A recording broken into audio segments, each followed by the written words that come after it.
सिद्धिविनायकमूर्ति की, सद्गुरुनाथ महाराज की, जानकी कांत स्मरण आंजनेय स्वामी की, वक्रतुंड महाकाय सूर्यकोटि समप्रभ निर्विघ्नं कुरु मे देव सर्वकार्येषु सर्वदा मन्दस्मितं काम्भोजं आनीय गुणार्णवं मधुराभाषिणं शान्तं सर्वभूतदयापरं भक्तवात्सल्यजलधिं परमानन्दविग्रहं ज्ञानानन्दं प्रपन्नोऽस्मि निर्मलज्ञानसिद्धये अपारकरुणासिन्धुं ज्ञानदं शान्तरूपिणं श्रीचन्द्रशेखरगुरुं प्रणमामि मुदान्वहं। हरे रामेति कृष्णेति नाम संकीर्तनं सदा लोकक्षेमाय कुर्वन्तं प्रेमितं सद्गुरुं भजे। नारायणं नमस्कृत्य नरं चैव नरोत्तमं देवीं सरस्वतीं व्यासं ततो जयमुदीरयेत्। नाम संकीर्तनं यस्य सर्वपापप्रणाशनं हरामो दुःखशमनः तं नमामि हरिं परं। वसुदेवसुतं देवं कंसचाणूरमर्दनं देवकी परमानन्दं कृष्णं वन्दे जगद्गुरुम्। सर्वलोकेश्वराः भगवान् अवाप्त समस्त कामन समस्त वस्तु विलक्षणन अखिल हेय प्रत्यनीकनाன அந்த பகவான் பிறப்பில்லாதவன் படபிறப்பு எடுக்கிறார்.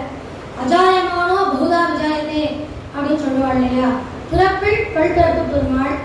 அப்படி அவர் எடுக்கிற அவதாரங்களை பூர்ணாவதாரம், அதாவது தசாவதாரத்தை பெரியவாழ நம்மளுக்கு தொகுத்து கொடுத்துருக்கா.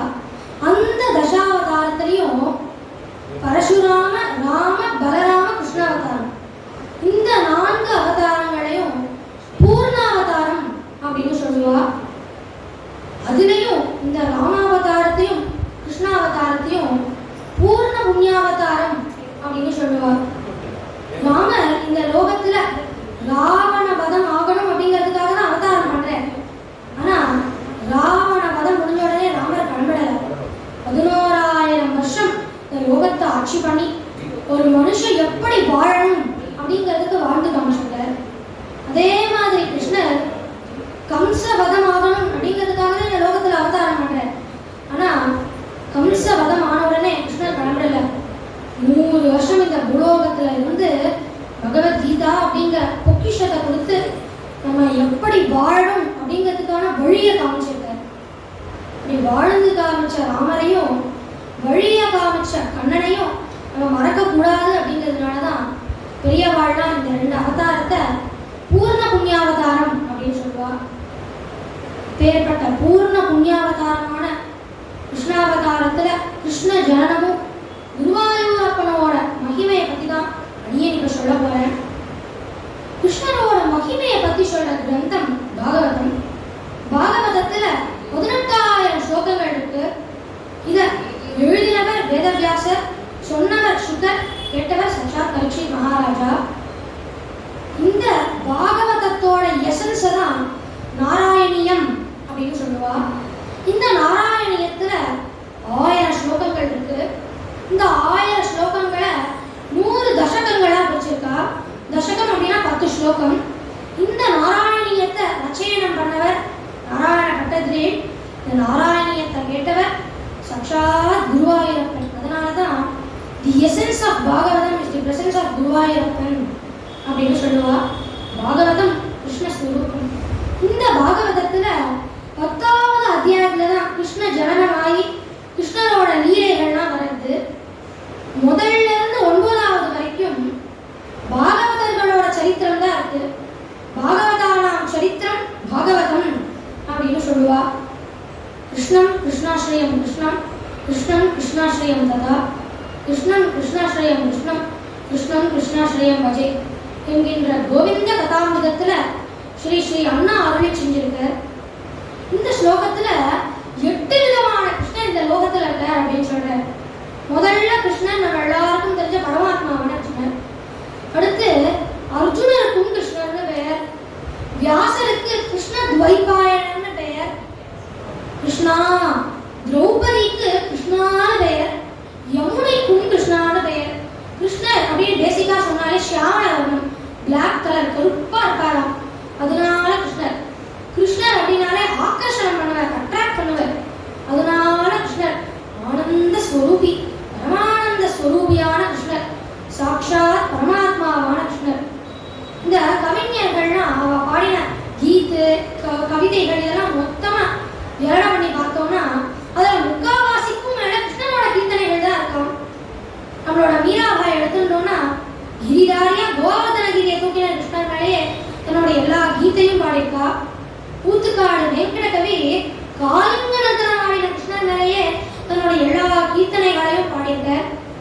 தாசர்கள்ல புரந்தரதாசர் மாத்ருவாத்சல்ய பாவத்தோட கொஞ்சி கொஞ்சி பாடுறாராம். கிருஷ்ணா அந்த அசுரர்கள் அந்த ராட்சசர்களை கண்டு கூட நான் பயப்படல, ஆனா இந்த பாகவதா இருக்காளே உன்னை இந்த அக்ஷய பாத்திரம் முஞ்சவர்த்தி சொம்பல பஜனை பண்றோம் அப்படின்னு நான் கூட்டிட்டு போயிடுவா, அதனால இதுக்கெல்லாம் நீ போயிடாதே அப்படின்னு கொஞ்சி கொஞ்சி பாடிட்டார்.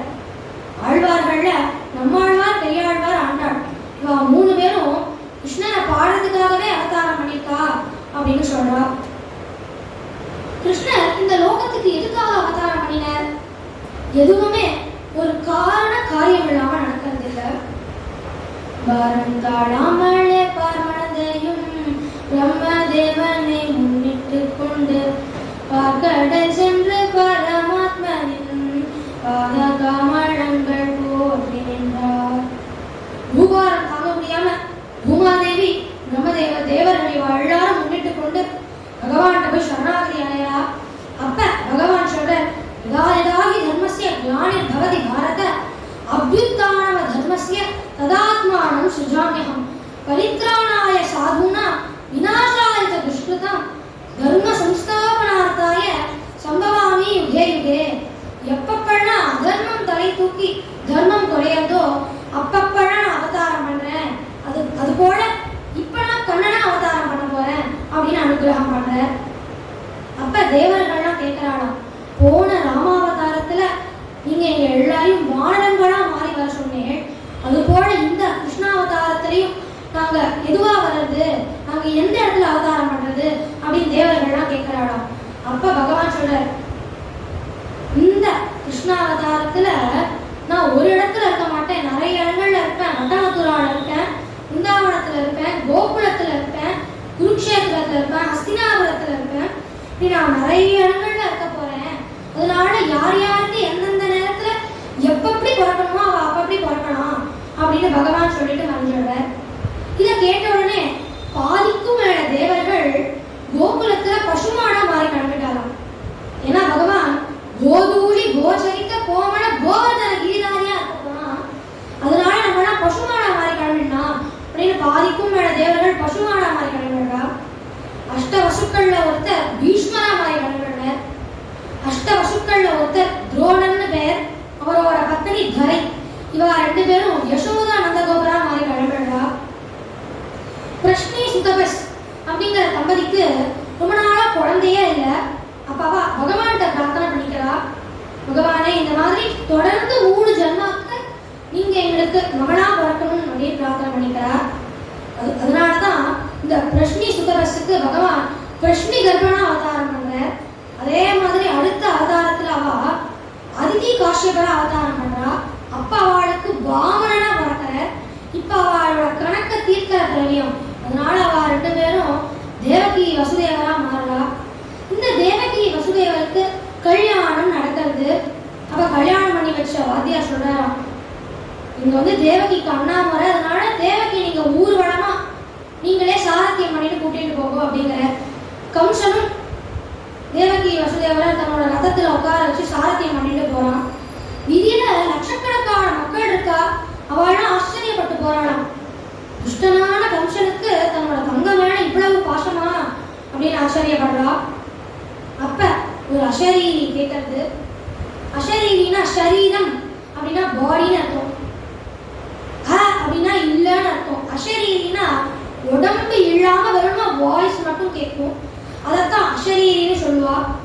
அந்த அசரீரி சொல்லலாம், ஏன் முட்டாளே அப்படிங்கிறதான். கம்சன் மட்டும் திருப்பி பார்க்கறான், அவனுக்கே தெரியுது ஒரு முட்டாள்னு. அப்புறமா சுதாரிச்சுன்னு போறான், ஏன் மூட கம்சனே, எந்த தங்கச்சியை நீ அரவணைப்போட சாரத்தியம் பண்றையோ அந்த தங்கையோட 8வது குழந்தையினால உன்னோட மரணம் நிகழும் அப்படின்னு அந்த அசரீரி சொல்றது கம்சனுக்கு தூக்கி வாரி போடுறது. அந்த பயத்துல அருவாளை ஓங்கி தேவகியோட கூந்தலை பிடிச்சு தேவகியை வெட்ட போறான். அப்ப வசுதேவர் ஒரு விவேக் டக்குன்னு சமயோஜித புத்தின்னு சொல்லுவா இல்லையா, சாம தான தண்ட பேதம் முதல்ல தர்மத்தை எடுத்து சொல்ற. கம்சா, தேவகிக்கு இப்பதான் கல்யாணம் ஆயிருக்கு, கல்யாணமான உடனே ஒரு ஸ்திரியை கொலை பண்ணா அது ஒரு பெரும் பாவம். அது மட்டும் இல்ல, தேவகி உன்னோட தங்க, அதனால தேவகியை நீ விட்டுடு அப்படிங்கிற. கம்சன் தர்மத்தெல்லாம் காதுலயே வாங்கிக்கல. வேதம் பண்ணி சொல்றதுக்கு பக்கத்துல யாருமே இல்ல. லட்சக்கணக்கான மக்களும் கம்சன் அருவாளை ஓங்கின உடனே ஓடி போயிடுறா. தண்டம் அப்படின்னா சண்டை போடுறது. வசுதேவருக்கு கம்சனோட சண்டை போடுறதுக்கே பயம். மிச்சம் இருக்கிற ஒரே ஆப்ஷன் தானம் தான். அதனால வசுதேவர் சொல்ற, கம்சா, தேவகியினால உனக்கு எதுவும் கிடையாதுல்ல, தேவகிக்கு பிறக்கிற 8வது குழந்தையினால தானே உனக்கு மரணம் அப்படின்னு அசரீரி சொன்னது. தேவகியினால கிடையாது இல்லையா, அதனால நீ தேவகியை விட்டுடு, அவளுக்கு பிறக்கிற ஒவ்வொரு குழந்தையும் நான் உன்கிட்ட கொடுத்துடுறேன், அந்த குழந்தைய நீ வாழ வைப்பியோ சாகடிப்பியோ அது உன் கையில அப்படின்னு வசுதேவர் சொல்லிடுற. அப்ப கம்சனுக்கும் இது சரின்னு பட்டது. சரி, வசுதேவர் சத்தியசந்தன், அவர் கொடுத்த வாக்க மீறிட மாட்டேன் அப்படின்னு கம்சன் ஒத்துக்கிறான். பொதுவா எல்லாருக்கும் கல்யாணமானா கிரக பிரவேசம் தான் நடக்கும். பாவம் தேவகிக்கும் வசுதேவருக்கும் மட்டும் காரா கிரக பிரவேசம். கொண்டு ஜெயில கொண்டு அடைக்கலாம். ஜெயில கொண்டு அடைச்சு கையில காலனா விலங்கு பூட்டி காவலாளிகள் பந்தோபஸ்தி எல்லாரையும் ஏற்பாடு பண்ணி, இவாளுக்கு குழந்தை பிறந்த உடனே எனக்கு விஷயம் தெரியணும் அப்படின்னு சொல்லிட்டு கம்சன் போறான். ஒரு தாய் தனக்கு குழந்தை பிறந்திருக்குன்னா எவ்வளோ சந்தோஷப்படுவா. ஆனா தேவகி தனக்கு ஒரு க்ஷணமும் குழந்தை பிறந்துடக்கூடாது, குழந்தை பிறந்தா கம்சன் சாகடிச்சுடுவானே அப்படிங்கிற பீதியிலேயே இருந்தாலாம். இப்படி கொஞ்ச நாள் ஆறுது. தேவகிக்கும் வசுதேவருக்கும் முதல் குழந்தை பிறக்கிறது. அந்த குழந்தைக்கு கீர்த்திமான் அப்படின்னு பேர் வச்சு 2 பேரும் கொஞ்சரா. வசுதேவர் வாக்கு கொடுத்தா மாதிரியே அந்த குழந்தைய கொண்டு கம்சன்கிட்ட கொடுத்துடுறேன். அப்ப அந்த குழந்தை கம்சனை பார்த்து சிரிக்கிறதா. கம்சனுக்கே ஆசையா இருக்கு. முதல்ல பிறக்கிற 7 குழந்தையினால எனக்கு எதுவும் பாதிப்பு கிடையாது, 8வது குழந்தையினால தானே எனக்கு மரணம்னு சொன்னது, அதனால முதல் 7 குழந்தைய நீங்களே வச்சுக்கோங்க அப்படிங்கிற. அந்த சமயத்துல நாரதர் அந்த இடத்துக்கு வர. நடந்த விஷயம் எல்லாம் கம்சன் நாரதர்கிட்ட சொல்ற. அப்ப நாரதர் சொல்றாராம், என் மூட கம்சனே, அவன் மாமாயன் மாதவன், அவன் என்ன வேணாலும் பண்ணுவான், பின்னாடியில இருந்து எண்ணி பாருடா, முதல் குழந்தை தான் 8வது குழந்தையா வரும், அதனால நீ முதல்ல பார்க்கிற எல்லா குழந்தையும் கொண்டுடு அப்படின்னு நாரதர் சொல்ற. நாரதர் இப்படி சொல்றதுக்கு ஒரு காரணம் இருக்கான். என்னன்னு பார்த்தோம்னா, ஒரு சமயம் ஒரு முனிவர் இருக்க. அந்த முனிக்கு 6 குழந்தைகள் பிறக்கிறா. அந்த 6 பேரும் கஷ்டப்பட்டு தபசு பண்ணி அவ மோட்சத்துக்கு போறா. அப்படி அவ மோட்சத்துக்கு போற சமயத்துல அவ சத்தியலோகத்துக்கு போறாராம். சத்தியலோகத்துல பிரம்மாவுக்கு 4 தலைகள் இருக்கிறத அவ பாக்குறா. இவருக்கு என்னடா 4 தலைகள் இருக்கு, இவர் எந்த தலையில வேதம் சொல்லுவ அப்படின்னு அவ கிண்டலா சொல்றாராம். அப்ப இது பிரம்மாவோட காதுக்கு விழுறது. என்ன பார்த்தா நீங்க கிண்டலா பேசுறேன், இங்க போய் பூலோகத்துல பிறங்கோ அப்படின்னு பிரம்மா சாபம் கொடுத்துடுற. அப்ப அவ 6 பேரும் தலைக்குப்ப கீழே விழறா. அதனாலதான் பிறக்கிற ஒவ்வொரு குழந்தையும் தலைக்குப்ப பறக்கும். இவாளோட இந்த தபசுனால நாரதர் இவாளை தாங்குற. அப்ப நாரதர் சொல்றாரு, பிரம்மா கொடுத்த சாபத்தை யாருனாலையும் மாத்த முடியாது, ஆனா நம்மளால அதை கொஞ்சம் சேஞ்ச் பண்ண முடியும் அப்படிங்கிற. பிரம்மா என்ன சாபம் கொடுத்தார், நீங்க 6 பேரும் பூலோகத்துல பழங்கோ அப்படின்னு சாபம் கொடுத்தார் இல்லையா. அதனால நீங்க 6 பேரும் தேவகி வசுதேவருக்கு முதல் 6 குழந்தைகளா பிறங்கோ, பகவான் அவதாரம் பண்ண போறான், உங்க 6 பேரையும் கம்சன் முதல்ல சாகடிச்சிருவான், அதனால நீங்க சீக்கிரமா மோட்சத்துக்கு விடலாம் அப்படின்னு நாரதர் சொல்ற. அதனாலதான் கம்சன் முதல்ல பிறக்கிற 6 குழந்தைகள தேவகியோட கண்ணு முன்னாடி செகுத்துல மோதி மோதி கொலை பண்ணிடலாம். 7வது கர்ப்பம் தேவகி தரிக்கணும். அப்ப பகவான் தன்னோட படுக்கையான ஆதிசேஷன் சொல்றாராம், போன அவதாரத்துல எனக்கு நீ தம்பியா இருந்த, அதனால இந்த அவதாரத்துல நான் உனக்கு தம்பியா இருக்கேன். நீ தேவகியோட 7வது கர்ப்பத்துல 6 மாசம் இரு, 7வது மாசம் உன்னை யோகமாயா ஆக்கர்ஷணம் பண்ணி ரோஹிணியோட கர்ப்பத்துல சேர்த்துடுவா அப்படிங்கிற. அது மட்டும் இல்ல, எனக்கு எத்தனையோ நாமங்கள் இருந்தாலும் எனக்கு இருக்கிறதுலே ரொம்ப பிடிச்ச நாமம் ராமானுஜன். அந்த நாமத்தோட நீ இருந்த, அதனால இந்த அவதாரத்துல கிருஷ்ணாவதாரத்துல உனக்கு அனுஜனா நான் இருக்கேன் அப்படின்னு ராமர் சொல்றார், அப்படின்னு பகவான் சொல்றார். அதனால ஆதிசேஷனும் தேவகியோட 7வது கர்ப்பத்துல 6 மாசம் இருக்க, 7வது மாசம் தேவகியோட அந்த கர்ப்பத்தை யோகமாயா ஆக்கர்ஷணம் பண்ணி கோகுலத்துல இருக்க ரோகிணியோட கர்ப்பத்துல கொண்டு சேர்த்துடுறா. அந்த யோக மாயாவும் யசோதாவோட கர்ப்பத்துல போய் சேர்ந்துடுறா. 7வது கர்ப்பம் கலைஞ்செடுத்து அப்படிங்கிற விஷயம் கம்சனுக்கு தெரிய வருது. இந்த வாட்டி வேலை மிச்சமா எடுத்து அப்படின்னு கம்சன் நினைச்சுக்கிறான். 8வது கர்ப்பம் பகவான் தரிக்கணும், இந்த லோகக்ஷேமத்துக்காக பகவான் அவதாரம் பண்ண போறான். இந்த பகவான் 8வது கர்ப்பம் தரிச்ச உடனே தேவகியோட உடல் நிலையில நிறைய மாற்றங்கள் ஏற்பட்டதாம். இத வேதாந்த தேசிகர் யாதவா ஹிருதயம் அப்படிங்கிற கிரந்தத்துல சொல்லியிருக்கார். தேவகி பொதுவா வெளுப்பா இருப்பாளாம்.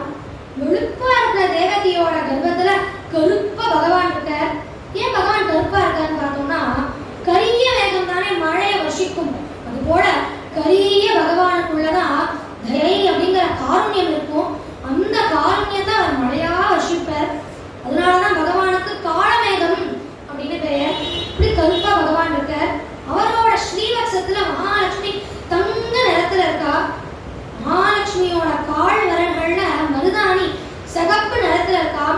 இப்படி தேவகியோட வெளுப்பு, பகவானோட கரிய நிறம், மகாலட்சுமியோட தங்க நிறம், இது எல்லாம் சேர்ந்து தேவகியோட கர்ப்ப காலத்துல அவ வெள்ளி நிறத்துல காட்சி அளிச்சாலாம். ஒரு சமயம் அஷ்டமியும் நவமியும் பகவான்கிட்ட போய் வருத்தப்பட்டதாம். இந்த மாதிரி எங்க நாட்கள்ல யாருமே எந்த நல்ல காரியமும் செய்ய மாட்டேங்கிறா அப்படின்னு வருத்தப்பட்டதாம். அப்ப பகவான் சொல்றாராம், கவலைப்படாத, அஷ்டமியில நான் கிருஷ்ணராகவும் நவமியில நான் ராமராகவும் அவதாரம் பண்றேன் அப்படின்னு சொன்னாராம். அதே மாதிரி ரோஹிணி நட்சத்திரமும் போய் பகவான் தன்னோட கஷ்டத்தை சொன்னதாம். இப்ப பகவான் கேட்கிற, சந்திரனுக்கு தான் உன்னை ரொம்ப பிடிக்குமே, நீ எதுக்கு வருத்தப்படுற அப்படிங்கிற. சந்திரனுக்கு என்ன ரொம்ப பிடிக்கும், ஆனா சந்திரனும் சுவாதியும் சேரும்போதுதான் கடல்ல முத்து பிறக்கிறது, முத்து எல்லாரும் நடக்கிறா. ஆனா அந்த பாக்கியத்துக்கு எனக்கு சந்திரன் கொடுக்கலையே அப்படின்னு ரோஹிணி நட்சத்திரம் வருத்தப்பட்டதாம். அப்ப பகவான் சொல்ற, கவலைப்படாத, நீயும் சந்திரனும் சேரும்போது நீல மணியா நானே உங்களுக்கு பிறக்கிறேன் அப்படிங்கிற. இப்படி ஆவணி மாசம் அஷ்டமி முடிஞ்சு நவமி ஆரம்பிக்க போறது. ரோஹிணி நட்சத்திரம் பகவான் அவதாரம் பண்ண போறாராம். பகவான் எப்படி அவதாரம் பண்ணினார்னா, தமத்புதம் பாலகம் அம்புஜேக்ஷணம் சதுர்புஜம் சங்க கதானி தாயுதம் ஸ்ரீவத்ஸ லக்ஷ்மம் கலசோபி கௌஸ்துபம் பீதாம்பரம் சாந்திர பிரயோத சோபகம் ஆர வைடூரிய கிரீட குண்டல விஷ பரிஷ்வங்க சஹஸ்ர குண்டலம் தாம காஞ்சீகுண கங்கணாதிபிகி விரோச்சனாவன் வசுதேவ வக்ஷத அப்படின்னு பகவான் அவதாரம் பண்றார். பிறக்கும் போதே சதுர்புஜத்தோட பிறக்கிறாராம், 4 கைகளோட பிறக்கிறாராம். 4 கைகள்லையும் ஆயுதத்தோட பிறக்கிறாராம். அதுவும் சங்க ஊதலாகவும் சக்கரத்தை காத்தாடியாகவும் தன்னோட கௌமோதகிங்கிற கதைய பிடுவிழப்பையாகவும் விளையாட்டு சாமானா வச்சுட்டு இருக்காராம். பகவானோட ஸ்ரீவத்சத்துல ஸ்ரீதேவி பூதேவி இருக்கா. நாவிக்கமலத்துல பிரம்மா இருக்கார். இத தேவகி, அதாவது தேவகிக்கு குழந்தை பார்க்கும் போதே அவ அம்மாவாய் மாமியாராய் பாட்டியும் ஆயிட்டாளாம். எப்படின்னு பார்த்தோம்னா, தேவகிக்கு கிருஷ்ணர் பிறந்ததுனால அம்மா ஆயிட்டாளாம். ஸ்ரீவத்சத்துல ஸ்ரீதேவி பூதேவி இருக்கா இல்லையோ, அதனால மாமியார் ஆயிட்டாளாம். நாவிக்கமலத்துல பிரம்மா இருக்க, அதனால பாட்டியும் ஆயிட்டாளாம். குழந்தை ஆவணி மாசம் இருட்டுல பிறக்கிறது. குழந்தை எங்க இருக்கு அப்படிங்கிறது தேவகிக்கு தெரியலையா. பகவான் அப்படின்னு எடுத்துட்டாலே அவருக்குன்னு தனியா ஒரு யூனிக் ஃபீச்சர் இருக்கும் இல்லையா. அது போல கிருஷ்ணர் பிறக்கும் போதே 32 பல்லோட பிறக்கிறாராம். அந்த 32 பல்லோட பிரகாசத்துல கிருஷ்ணர் இங்கதான் இருக்கான், குழந்தை இங்கதான் இருக்கான் அப்படிங்கறத தேவகி கண்டுபிடிச்சிக்கிறாளாம். இதை பார்த்துட்டு தேவகி சொல்றா, கண்ணா, உன்னோட இந்த